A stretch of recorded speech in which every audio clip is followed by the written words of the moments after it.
नाही, सध्या जर आपण बघितलं नागपूर जिल्ह्यामध्ये जवळपास 35 ते 40% कर्ज वाटप शेतकऱ्यांना झालेलं आहे.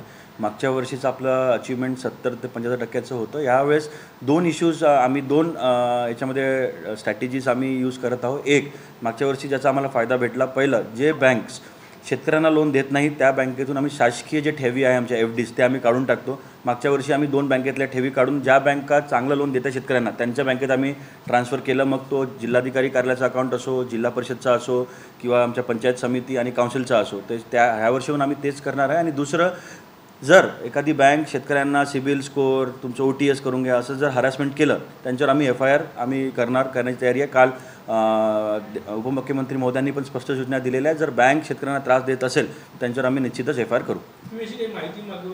नाही, आमची प्रत्येक हप्त्यामध्ये आमची प्रत्येक बुधवारी मीटिंग होत असते. आता काही बँकांचा परफॉर्मन्स खूप चांगला आहे, काही बँकेचं खूप खराब आहे. तर ज्या बँकेचं आमचं खराब आहे ते बॉटमच्या 4-5 बँकेची आम्ही यादी बनवणार आणि त्यांच्यावर ह्या कारवाई आम्ही करू. मेनली शेड्यूल कमर्शियल बँक ज्या आहेत त्यांचा परफॉर्मन्स कमी आहे. जे आपलं नॅशनलाइज बँक आहे त्यांचं परफॉर्मन्स चांगलं आहे. तर आम्ही त्यांना पण हे करू की त्यांच्या बँकेतून आम्ही आमच्या FD काढून घेऊ. खताचं लिंकिंग करणाऱ्या विरोधात कारवाई करा असं मुख्यमंत्र्यांनी काल आदेश दिले होते.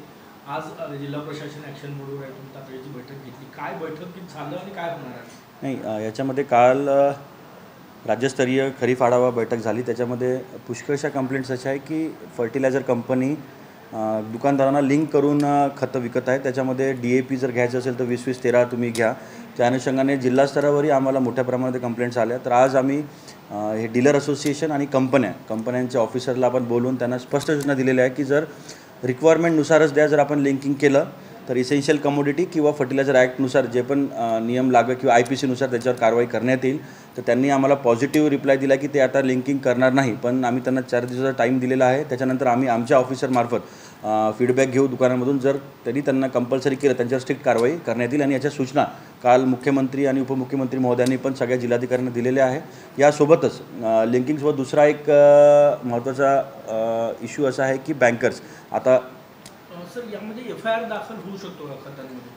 नाही, आम्ही आता ते चौकशी करू. जर ते लिंकिंग करत असेल तर इसेन्शियल कमोडिटी ॲक्ट किंवा त्यांचं फर्टिलायझर ॲक्ट त्याच्यामध्ये तरतुदी असेल तर त्याच्यानुसार आम्ही कारवाई त्यांच्यावर करू. शेतकऱ्यांच्या काही तक्रारी नाही, सगळ्यांच्या शेतकऱ्यांची तक्रारी आहे, आम्हाला दुकानदारांची तक्रारी आहे, सगळ्यांची तक्रारी आहे. त्याच्या अनुषंगानेच आज आपण मीटिंग लावलेली होती आणि त्याच्यानुसार आता कारवाई करण्यात येईल.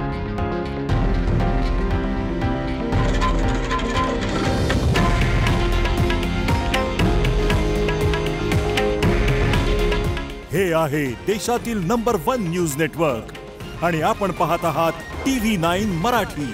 काळजी तुमची, हित महाराष्ट्राचं.